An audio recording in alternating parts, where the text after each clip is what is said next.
Hello friends, तो आज हम पढ़ेंगे बीएसएससी इंटर लेवल का क्वेश्चन आंसर का जो लेक्चर चल रहा था उसका हम आज 11th लेक्चर लेंगे। ठीक है, तो 11th लेक्चर में है क्या, तो इसमें और भी नए नए टॉपिक लाए हैं। जैसे कि क्वेश्चन में होता है ना कि उपरोक्त सभी, यानी कि अगर एक क्वेश्चन दे रहा है, मान लीजिए एक क्वेश्चन है, ठीक है, उसका 4 ऑप्शन देता है ABCD, ठीक है, तो डी में क्या लिखता है कि ऊपर वाला तीनों सही है। ठीक है, तो ऐसा क्वेश्चन जब रहता है ना, तो उसका आप अगर पढ़िएगा, जैसे लाइन हम पढ़ रहे हैं, ठीक है, आप एक लाइन पढ़ रहे हैं, ठीक है, तो वो लाइन अगर पढ़िएगा ना, उसके बाद हम बोलते हैं कि आप आंसर लीजिएगा, आंसर ऑप्शन देखिएगा। अगर आपको याद सिर्फ इतना माइंड में रहेगा ना, तो ऑप्शन समझ में आ जाएगा। ठीक है, पर ऐसा नहीं होता है। जब एक क्वेश्चन रहता है ना, तो जब लास्ट में उपरोक्त सभी रहेगा ना, तो उसका बहुत सारा क्वेश्चन ऐसा रहता है ना कि उपरोक्त सभी नहीं भी हो सकता है और उपरोक्त सभी हो भी सकता है, पर उसका ऐसा ऑप्शन क्रिएट कर देता है क्वेश्चन एग्जामिनर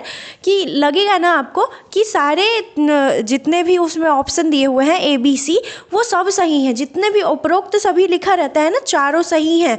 तो उसमें करता क्या है एग्जामिनर कि उसको लिख देता है कि उसका ऑप्शन ही ऐसा क्रिएट किया जाता है, बनाया जाता है कि आपको लगेगा ना कि सब एक ही हैं, सब सही ही हैं। ठीक है, पर ऐसा होता नहीं है। ज़्यादातर केस में होता है ना कि उपरोक्त सभी ही होता है, मतलब पूरा सारा होता है, ABC तीनों सही ही होते हैं। पर बहुत सारे ऐसे भी होते हैं, ज़्यादातर कॉम्पिटिटिव एग्ज़ाम में जो ये BSSC वाला होता है, उसमें तो मान लीजिए ना कि 80% तक रहेगा कि सब सही ही हैं, पर वही जो 20% अगर डाल दिया आपके टाइम में, तो फिर वो आपको गलत हो जाएगा। इसीलिए आप बहुत ज़्यादा ध्यान से लाइन सबको हम जब पढ़ रहे हैं उसको आप ध्यान से सुनिएगा। एक बार हो सके तो आप लिखिएगा भी, और उसके बाद तब एक बार आप खुद से भी पढ़िएगा। ठीक है, तो आपके माइंड में वो चीज़ बैठ जाएगी। अगर आपको नहीं भी याद रहा ये लाइंस, तो आप जब करेंगे ना, सामने ऑप्शन आएगा, तो आपको समझ में आ जाएगा कि ये उपरोक्त सभी लगेगा, क्या नहीं लिखा हुआ है, क्या हाँ लिखा हुआ है, वो सब आपको समझ में आने लगेगा। ठीक है, तो हम पहला लाइन पढ़ते हैं। तो क्या है, ज्वालामुखीय रिंग ऑफ फायर जिसको घेरा बोला जाता है, वो प्रशांत महासागर से संबंधित है। यानी कि प्रशांत महासागर के ही जो टापू है ना, उस पे ये ज्वालामुखी है, रिंग ऑफ फायर जिसको घेरा बोलते हैं। ठीक है, फिर हमारा है एलिजा जॉर्ज एड्स वायरस रोगी। ये जो एलिजा जांच एड्स है, एलिजा जो जांच है वो एड्स वायरस है ना, एड्स जो फैला हुआ है ज़्यादातर, अभी पटना में तो बहुत ज़्यादा एड्स हो रहा है। ठीक है, तो रोगी की पहचान के लिए किया जाता है। ये जो एड्स वायरस है उसकी जांच को क्या बोलते हैं, एलिजा जांच। ठीक है, वो पहचान करवाता है एलिजा जांची। ठीक है, फिर आगे है अंगोरा ऊन खरगोश पशु से प्राप्त होता है। ये जो अंगोरा ऊन है ना, जो कि बहुत ज़्यादा प्राइस होता है। अंगोरा ऊन का आप स्वेटर देखेंगे और जैकेट देख सकते हैं, फिर आप मफलर देख सकते हैं, और बहुत सारी चीज़ जो ऊन से बनती है। तो वो जो अंगोरा ऊन की बनी होती है ना, वो खरगोश के बाल से बनी होती है। ठीक है, तो ये बहुत महंगा होता है, क्योंकि खरगोश एक उसको उसके बाल को निकालना बहुत डिफ़िकल्ट होता है, फिर उसको बनाना बहुत डिफ़िकल्ट होता है, उसके छोटे छोटे बाल होते हैं, तो उसको क्रिएट करने के लिए बहुत ज़्यादा मशीन की ज़रूरत होती है, उसको बहुत कारीगर लगते हैं, बहुत सारे काम होते हैं। इसीलिए इसके जो बहुत ज़्यादा कॉस्टली होता है, अंगोरा ऊन खरगोश से बनता है। ठीक है, फिर आता है सबसे अधिक प्याज महाराष्ट्र में होता है। ये जो सबसे ज़्यादा प्याज जो हम लोग खाते हैं वो कहाँ होता है, महाराष्ट्र में सबसे ज़्यादा होता है। ठीक है, और ये जो हमारा AB ब्लड ग्रुप है वो सर्वव्यापक ग्राह्यता रखता है। ये जो AB ब्लड ग्रुप है ना, इसके पास ना एंटीबॉडी नहीं होती है। ठीक है, तो वो किसी से भी ले सकता है। ये ओ तो सबको देते रहता है, पर ये सबसे ले सकता है। A से भी ले सकता है, B से भी ले सकता है, O से भी ले सकता है, ABO से भी ले सकता है। ये 4 होते हैं ना, उन सब से ये जो है AB वो सबसे ले सकता है। ठीक है, जैसे O है वो सबको दे सकता है, वैसे ही AB है वो सबको सबसे ले सकता है। ठीक है, अब है सेब लोहे का अच्छा स्रोत है। सॉरी, लोहा यानी यहाँ पे है आयरन का सबसे अच्छा स्रोत है। ये जो हिंदी वाले होते हैं ना, हिंदी का जो क्वेश्चन आता है आपको बीएसएससी का या फिर कोई भी एग्जाम का, उसमें लोहा लिख रहा है, आपको क्या समझ में आएगा? सेब लोहे का अच्छा स्रोत है? नहीं, सेब जो है वो आयरन हमारे बॉडी का जो होता है उसका बहुत अच्छा स्रोत है, ठीक है। इसीलिए बोलते हैं एक सेब रोज खाने से डॉक्टर से दूर रहा जाता है, ये होता है ना एक श्लोक, ठीक है। तो आगे है, एक लोहे की गेंद पारस या मरकरी से भरी बाल्टी में गिराई जाती है तो यह पारे या पारद की सतह पर तैरेगा। क्यों तैरेगा? क्योंकि जब घनत्व ज़्यादा होता है तो कोई भी चीज़ डूब जाती है, और घनत्व ज़्यादा होता है तो वो तैरती है, और जब घनत्व कम हो जाता है तो वो फिर तैरने लगती है। तो एक लोहे का गेंद फेंक रहे हैं, ठीक है, तो वो तैरने ही लगेगी क्योंकि उसका घनत्व ज़्यादा है और मरकरी और पारा का कम है, तो वो तैरेगी ही। साफ सी बात है, सिंपल है, पर इसको दिमाग में रखना बहुत ज़रूरी है। एक लोहे की गेंद पारस या मरकरी से भरी बाल्टी में गिराई जाती है तो यह पारे या पारद की सतह पर तैरेगा, कभी डूबेगा नहीं, ठीक है। फिर है 20 हर्ट्ज से 20,000 हर्ट्ज फ्रीक्वेंसी यानी कि आवृत्ति की ध्वनि श्रव या ऑडिबल ध्वनि है। यानी कि हम लोग जो ह्यूमन बींग्स है वो क्या क्या सुन सकते हैं? 20 हर्ट्ज से 20 किलो हर्ट्ज फ्रीक्वेंसी तक हम लोग सुन सकते हैं, तो उसको क्या कहेंगे? ऑडिबल साउंड इसको बोलते हैं, ठीक है, या फिर ध्वनि श्रव बोलते हैं, ठीक है। फिर आता है 3 तत्व नाइट्रोजन, पोटेशियम, फॉस्फोरस का रासायनिक उर्वरकों की सर्वाधिक प्रयोग किया गया है। ये जो 3 तत्व होते हैं नाइट्रोजन, पोटेशियम, फॉस्फोरस, उनका जो रासायनिक उर्वरक का क्या मतलब है? जो खेत में हमारा खाद पटाया जाता है ना, उसी को हम उर्वरक कहते हैं, तो उसमें सर्वाधिक प्रयोग किया जाता है। ये जो नाइट्रोजन है, पोटेशियम है और फास्फोरस है, ये बहुत ज़्यादा मात्रा में हमारे जो खेत में डाला जा सकता है, ठीक है। फिर आता है दही का खट्टापन लैक्टिक एसिड के कारण पाया जाता है। ये जो हमारा दही होता है वो खट्टा किस कारण होता है? लैक्टिक एसिड के कारण। लैक्टिक एसिड जो है वो खट्टा होता है, ठीक है। फिर है डेसिबल का प्रयोग ध्वनि की तीव्रता मापने के लिए किया जाता है। ये जो डेसिबल है वो किस चीज़ की तीव्रता नापता है? ध्वनि की तीव्रता मापने के लिए होता है, ठीक है। फिर है वायुमंडल में ट्रोपोस्फियर, वायुमंडल में ट्रोपोस्फियर के ऊपर स्ट्रेटोस्फियर परत पाई जाती है। क्या होता है? वायुमंडल में कितने परत होते हैं? 3 परत होते हैं, लिथोस्फीयर, हेमोस्फीयर और फिर हाइड्रोस्फीयर, फिर ट्रोपोस्फीयर और स्ट्रेटोस्फीयर, ठीक है। तो ये सब जो है, तो ये ट्रोपोस्फीयर के ऊपर स्ट्रेटोस्फीयर पाया जाता है, ठीक है। फिर आता है हमारा देखिए यहाँ पे बहुत सारा देखने लायक है, ठीक है, कि कैल्शियम की आवश्यकता उपरोक्त सभी के लिए आवश्यक है।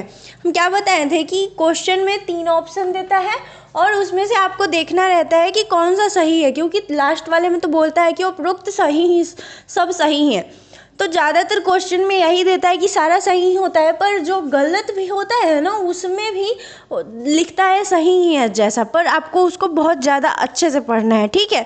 तो हम एक क्वेश्चन पढ़ रहे हैं, ठीक है। कैल्शियम की आवश्यकता किस किस में होती है, ठीक है।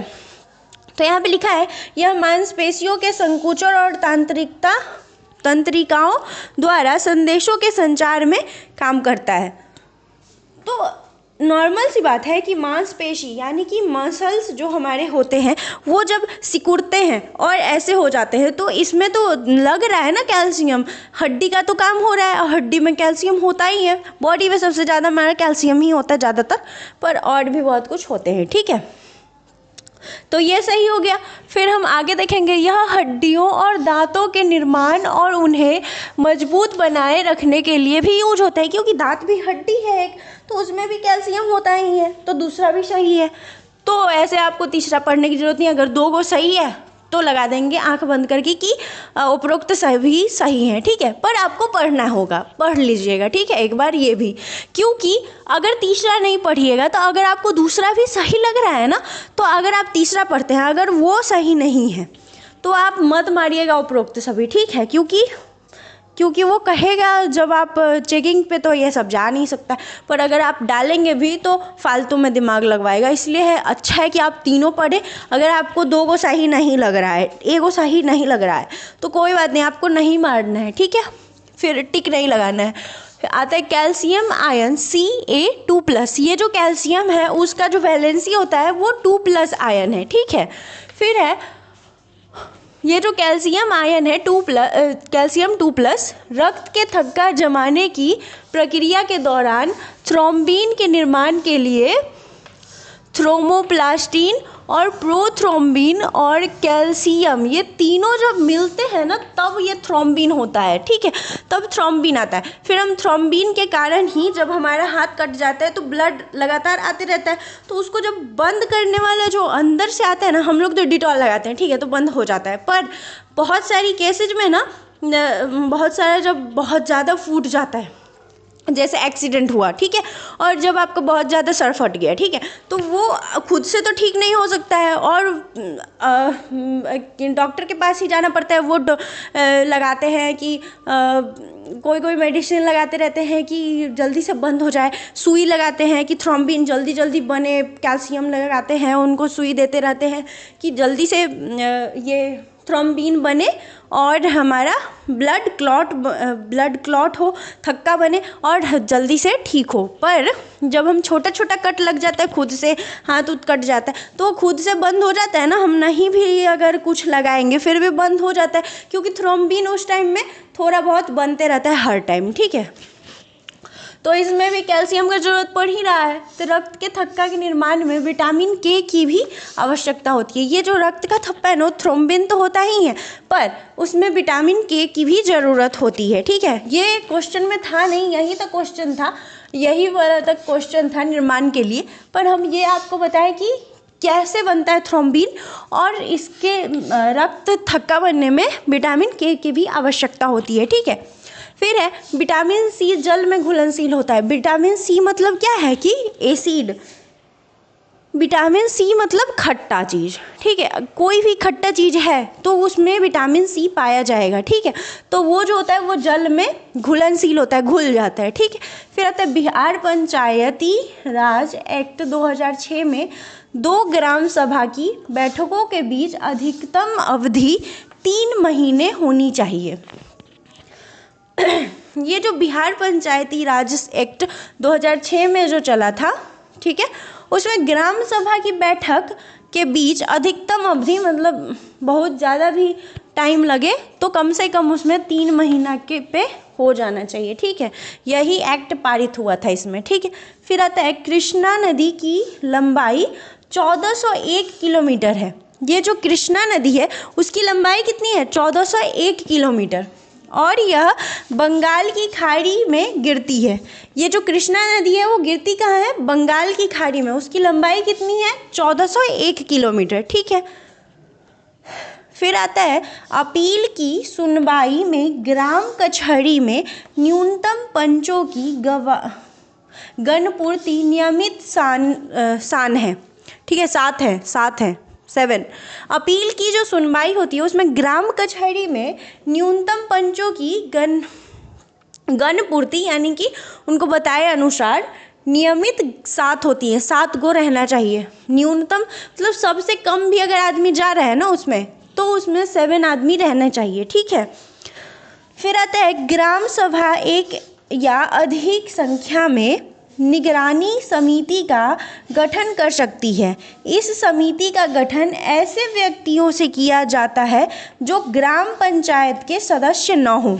क्या कह रहा है? ग्राम सभा एक या अधिक संख्या में निगरानी समिति का गठन करता है। निगरानी समिति का क्या मतलब है कि देखते रहने वाला। अगर कोई काम हमसे छूट जा रहा है तो वो देख रहा है कि देख देख के हमको बता रहा है कि कहाँ क्या चीज़ की ज़रूरत है, कहाँ नहीं है, ठीक है। तो उसका जो गठन होता है ना, कर सकती हैं। ये जो ग्राम सभा है वो क्या कर सकती है? निगरानी करने वाले को समिति का गठन कर सकती है, उनके हाथ में होता है, ठीक है। इस समिति का गठन ऐसे व्यक्तियों की से किया जाता है जो ग्राम पंचायत के सदस्य ना हो। किन्हें किया जाता है? जो ग्राम पंचायत के सदस्य नहीं रहेंगे उन्हें इसका मेंबर आप बना सकते हैं, निगरानी करने वाले को, ठीक है। फिर आता है ग्राम पंचायत के चुने हुए सदस्य उप मुखिया का चुनाव करते हैं।